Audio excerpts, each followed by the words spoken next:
Assalamualaikum warahmatullahi wabarakatuh. Selamat pagi. Bagaimana kabar kalian semua? Alhamdulillah, semoga diberi kesehatan ya. Nah, sebelum kita memulai pembelajaran pada pagi ini, marilah kita berdoa terlebih dahulu. Berdoa dimulai.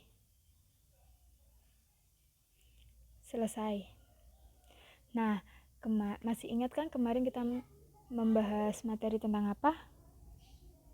Ya, kemarin kita membahas tentang materi sel punca, tumor, dan kanker. Nah, kita lanjutkan ya materi untuk hari ini, yaitu ada yang tahu tentang apa materinya? Ya, tentang sistem gerak. Nah, tujuan pembelajaran hari ini yaitu peserta didik diharapkan dapat menjelaskan fungsi rangka pada manusia, kemudian dapat menganalisis proses pembentukan tulang, dan faktor-faktor pertumbuhan tulang, bisa menjelaskan faktor-faktor pertumbuhan tulang. Nah, apa sih?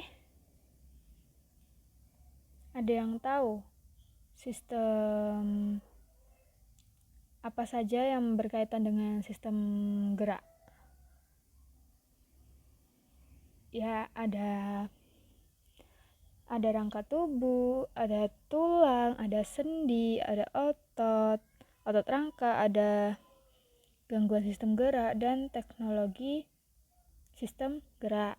Nah, hari ini kita akan belajar tentang rangka tubuh dan tulang ya.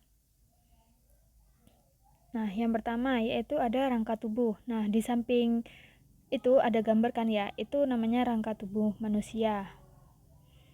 Nah, kemudian rangka manusia itu merupakan alat gerak pasif yang digerakkan oleh otot. Jadi alat gerak pasif itu rangka tubuh. Kalau alat gerak aktif itu otot rangka. Nah, pada rangka manusia dewasa itu tersusun dari 206 tulang dengan berbagai macam bentuk dan ukuran. Nah, fungsi rangka itu memberi bentuk dan postur tubuh, kemudian melindungi organ-organ lunak, menyangga berat badan.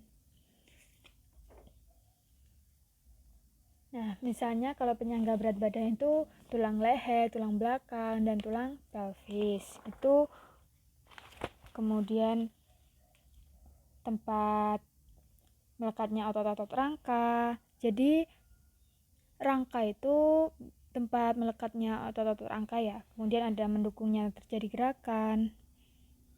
Kemudian ada hematopoiesis, yaitu pembentukan sel-sel darah putih, sel darah merah, dan keping-keping darah, dan tempat penyimpanan mineral, serta tempat penyimpanan energi dan fungsi imunologis. Kenapa kok fungsi imunologis? Ya, karena menghasilkan sel-sel imunitas di dalam sumsum, misalnya limfosit B yang menghasilkan antibodi dan limfosit T yang membantu pertahanan terhadap infeksi. Nah, kemudian rangka tubuh manusia itu dapat digolongkan menjadi dua. Yang pertama ada rangka aksial atau rangka sumbu tubuh. Apa sih rangka aksial itu? Ada yang tahu? Nah, rangka aksial itu rangka pada sumbu tubuh, memiliki 80 buah tulang yang meliputi tulang tengkorak, ada tulang telinga, telinga dalam dan hyoid, tulang belakang, tulang dada, serta tulang rusuk. Tulang tengkorak itu berfungsi melindungi otak, organ pendengaran, dan organ penglihatan. Tulang tengkorak itu berjumlah 22 buah. Nah, tulang tengkorak itu dibedakan menjadi dua bagian, ada tulang kranial atau tulang tempurung kepala, dan tulang fasial atau tulang wajah. Kalau tulang kranial itu membentuk tempurung kepala, kalau tulang fasial memberi bentuk mata, hidung, pipi, dan rahang. Nah, ini ya gambar-gambarnya. Ini tulang tengkorak ya. Kalau yang kranial itu yang tulang ubun-ubun, tulang pelipis. yaitu tulang dahi. Nah, selanjutnya yang nomor 2, tulang telinga dalam dan tulang hyoid. Tulang telinga dalam berukuran kecil dan berfungsi untuk menerima dan mentransmisikan impuls suara. Tulang hyoid yaitu tulang berbentuk huruf U yang terletak di antara laring dan mandibula. Fungsinya sebagai tempat melekatnya otot mulut dan lidah. Nah, ini kan gambar yang paling kanan sendiri itu namanya tulang hyoid. Kalau yang tengah itu namanya tulang telinga dalam.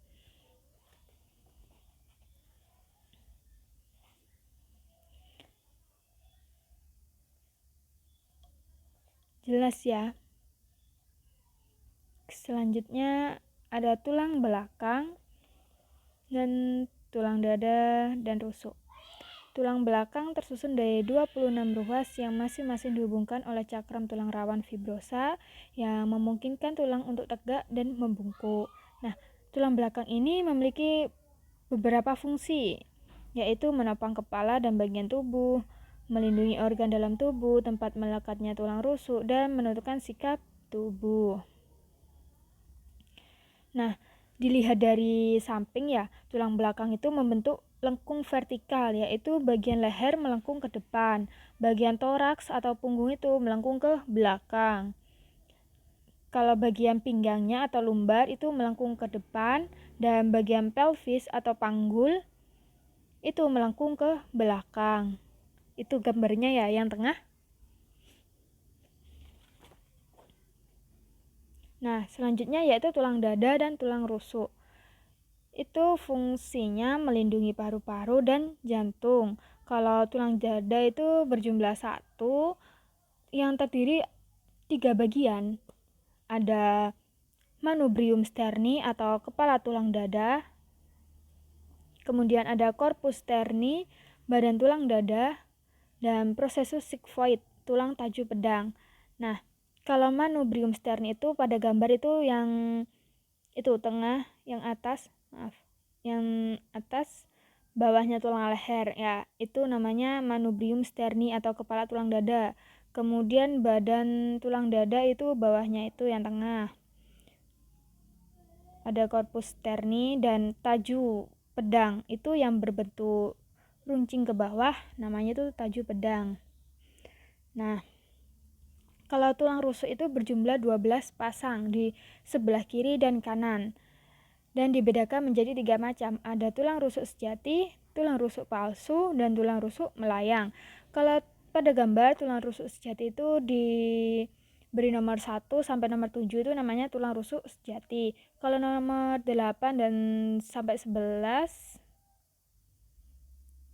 itu namanya tulang rusuk palsu. Kalau yang nomor 12 itu tulang rusuk melayang. Dari sini sudah paham atau mau ada yang ditanyakan? Selanjutnya ya. Nah, selanjutnya ada rangka apendikuler atau rangka pelengkap atau anggota gerak tubuh. Nah, apa sih rangka apendikuler itu berjumlah berapa? Nah, rangka apendikuler ini berjumlah 126 buah yang meliputi gelang bahu, gelang panggul, ada anggota gerak bawah dan anggota gerak atas. Kalau gelang bahu itu merupakan persendian yang menghubungkan lengan dengan badan. Gelang bahu tersusun dari 2 macam tulang, ada scapula atau biasa kita sebut dengan tulang belikat, dan clavicula kita sebut dengan tulang selangka. Nah, itu ya, itu gambarnya ada yang tampak dari depan dan tampak dari belakang. Kalau yang selangka itu yang tulang yang atas itu. Kalau yang belikat, nah itu kan udah jelas ya. Kemudian ada gelang panggul atau pelvis. Nah, gelang panggul terdiri atas 3 pasang tulang yang bersatu, yaitu tulang usus, tulang kemaluan, dan tulang duduk. Gelang panggul itu fungsinya untuk menyangga berat tubuh serta melindungi bagian dalam rongga pelvis yang berisi organ kandung kemih dan alat-alat kandungan pada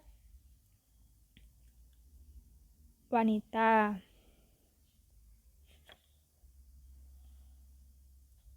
Nah, pada umumnya itu ya tulang diameter pelvis pada wanita itu lebih besar daripada pelvis pada laki-laki. Nah, berbeda kan ya dari gambar itu ya.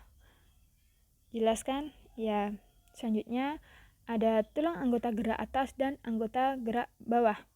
Kalau anggota gerak atas itu tersusun dari tulang humerus, radius, ulna, carpal, dan phalangus. Nah, humerus itu berbentuk panjang seperti tongkat, bagian ujungnya berhubungan dengan bahu membentuk kepala sendi yang bundar. Kemudian ada radius.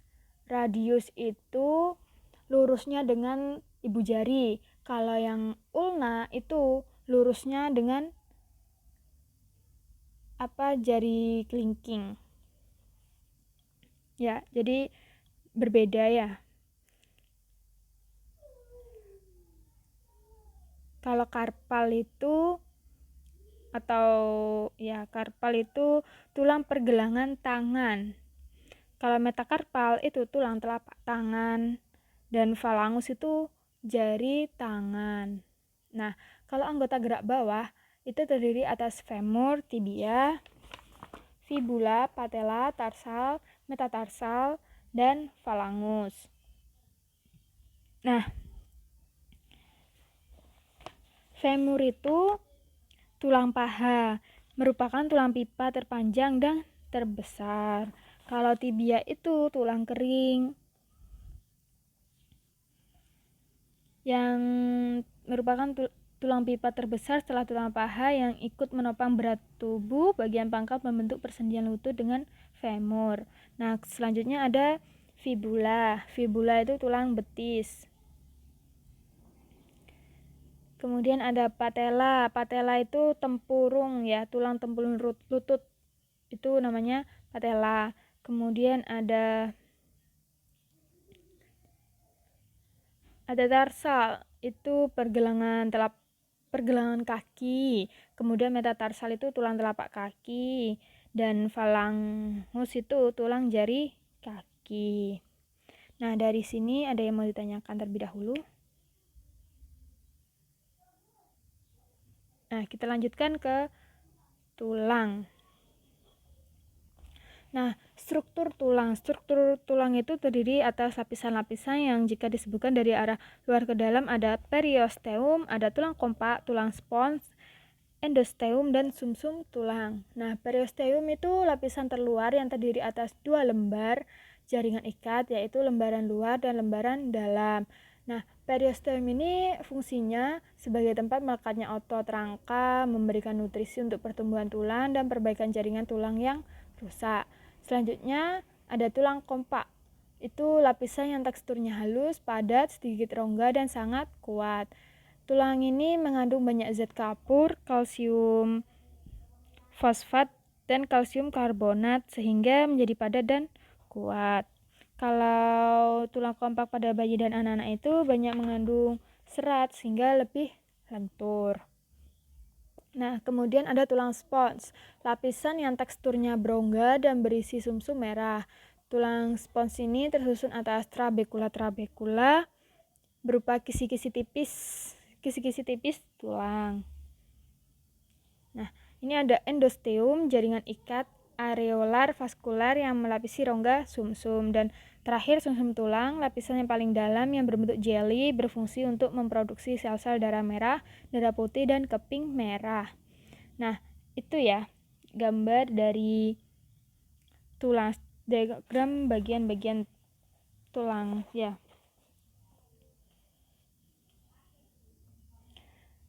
Jadi sumsum tulang belakang itu lapisan yang paling dalam itu. Kemudian yang itu ada tulang spons, ada endosteum, tulang kompak, periosteum.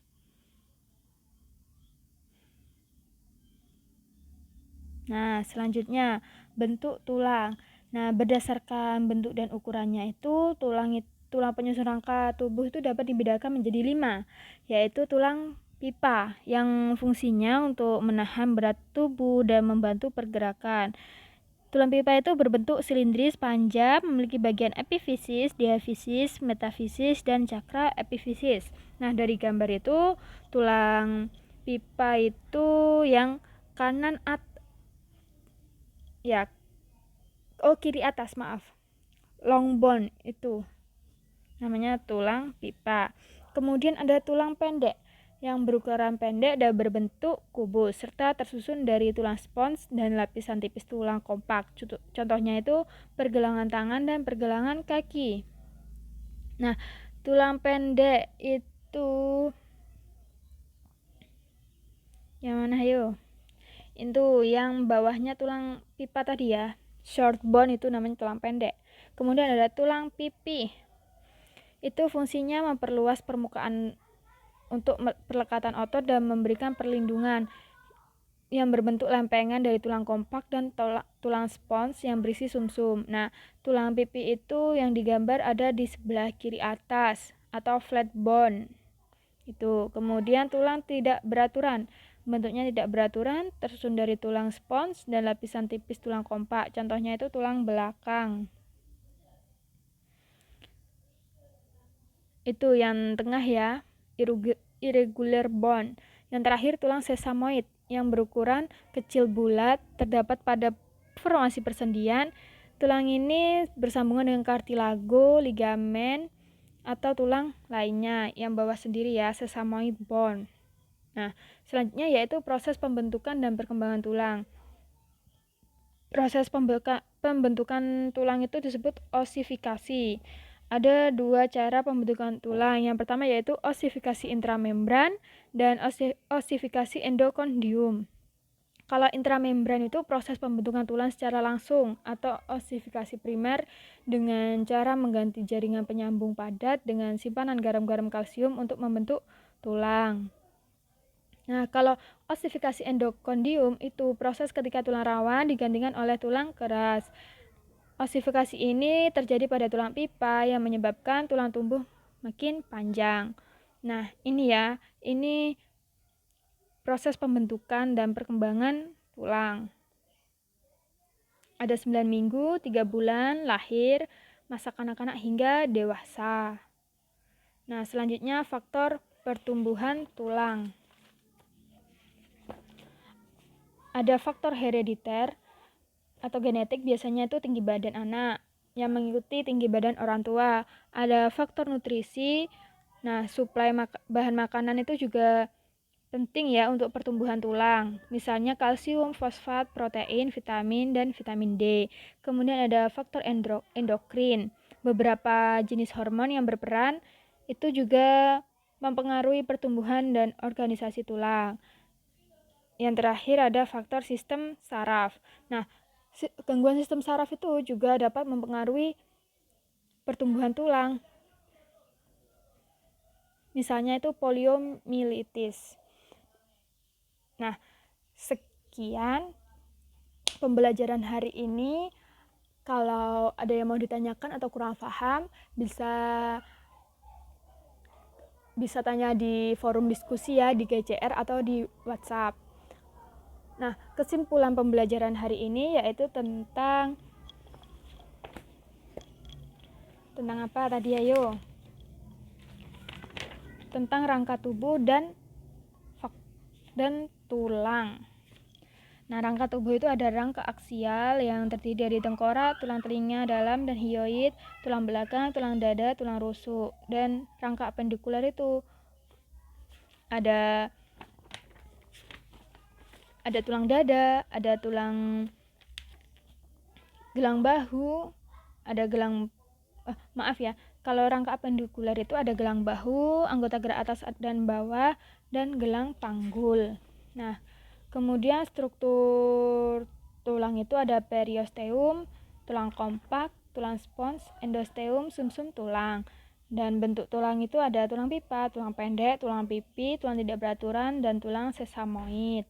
Kalau proses pembentukan tulang itu ada osifikasi intramembran dan osifikasi endokondrium. Dan faktor pertumbuhan tulang itu ada faktor genetik, nutrisi, endokrin, dan sistem saraf. Nah, Sekian pembelajaran hari ini dari saya. Mohon maaf apabila ada salah kata. Tetap semangat meskipun belajar di rumah, tetap mematuhi protokol 3M. Semoga pandemi ini segera berlalu ya, dan bisa bertatap muka dengan teman-teman juga. Saya akhiri, wassalamualaikum warahmatullahi wabarakatuh.